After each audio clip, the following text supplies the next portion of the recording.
Good morning. It is 8:38 on August 1st, 2023. Congratulations. You guys have just had an amazing month in July, and I'm pretty sure we are closing in on the possibility of a store record as far as Wichita for pieces in the month, and you had a part to do with that, so congratulations. There will be time for celebration. I've secured our spot at Top Golf on Saturday night, September 9th, and I look forward to seeing all of you there. But I find myself on August 1st thinking about it's a new beginning, it's a new time, it's a time to set goals. It's a time to think about, what am I going to do this month? What will this month look like? What am I willing to do? Where am I at in my production and my development? How do I get better? What do I think I'm going to produce this month? Some of you have numbers you've hit for the first time. You guys, they're getting started. You've kind of tasted what it means to produce. You've kind of seen the pace you can run out and what you're capable of. And it's time to set a number on a page and say, hey, this month, here's what I want to do. So I thought I'd talk to you really briefly about some goal setting and maybe a couple ways to look at it. I'm going to post a link to a YouTube video where Randy Marshall talks about the difference between goals and desires. I think that is a very, very good life lesson, not only in how to set goals, but what are goals and what are desires and what do you do and how do they interact with each other. So I highly recommend you watch that. That's something that was important to me a long time ago and actually helped save my life. But specifically with water filtration, sales, and piece production and all this, I found it very helpful to have actually 3 goals for the month. My first goal was I have to do this no matter what, and if I don't do this number, I'm gonna quit. Now, that's a very low goal, it's a very attainable goal. At one point, my goal was like 10 pieces. If I can't sell 10 pieces in the month, I shouldn't be here. Like, I shouldn't do this job.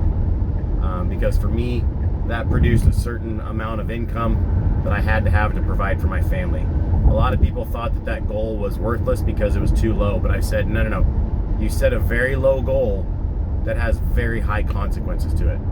So don't make that goal 20, 30, like your first goal is your have to number. Whether it's 3 pieces, 6 pieces, 7, set it so that it's easily attainable, but if you don't attain it, there are drastic consequences attached to not hitting it. The second goal is the goal that you would like to hit. You know what? 20 pieces would be a decent month. I'd be happy with that. I probably wouldn't hit bonus. I'd be just short, but that's an okay month. I'm content. I'm covered. I'm not really like excited, and I don't get to like spend extra money on stuff, but everything is paid for. We have plenty of money. You know, whatever it is, whether it's 15 pieces or 25, you guys know your budgets, you know what you have to have. And that month would just allow you to continue to work the job, and everything's fine, and you know, it's not good, but it's not bad. And the third goal is your stretch goal, the goal that maybe you haven't hit before, but you've been really close. You're like, I want to hit 30 pieces, and the most I've ever done is 27. But that goal should be based on something you've done. So if you sold 20 pieces last month, maybe your stretch goal is 25 or 30.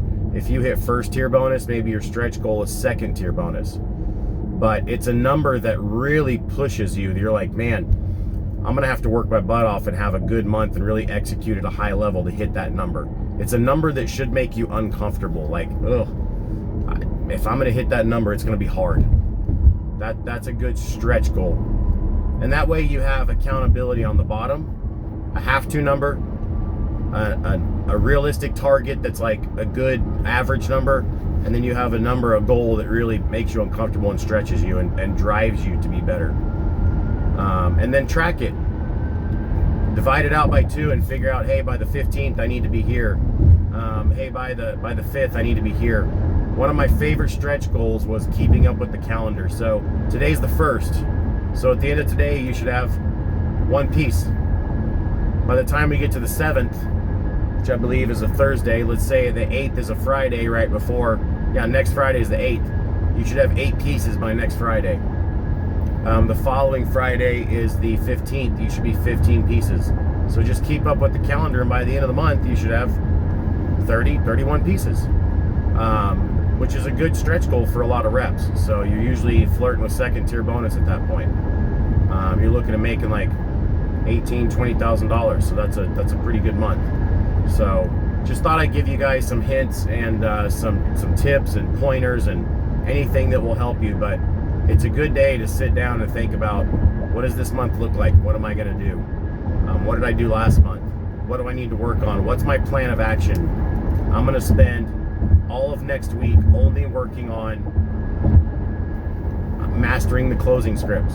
I'm going to make sure that every time I go into a house, I do at least a 5-minute warm-up, and I'm going to check myself on RealAvoice, and I'm going to start the timer when I say, "Hi, this is Brad with More Water and Air," and I'm going to see how long it takes me to ask the question. So what they tell you guys on the phone, because that gap should be at a minimum 5 minutes, because I need to recalibrate what it looks like, what 5 minutes feels like, because the warm-ups I've been doing are only about 45 seconds and it feels like 5 minutes, but it's not.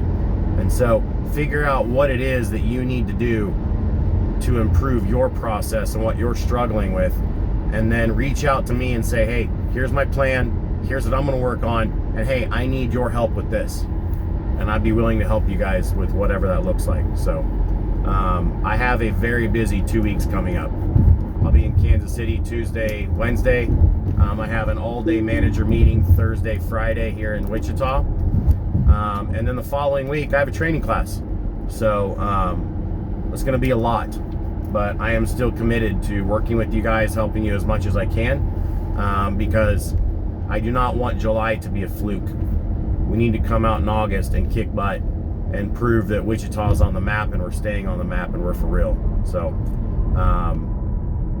I'm excited. I can't wait to see you guys again. I think we have a lot of great stuff ahead of us, and we're going to get her done. So let's have a good day. Peace.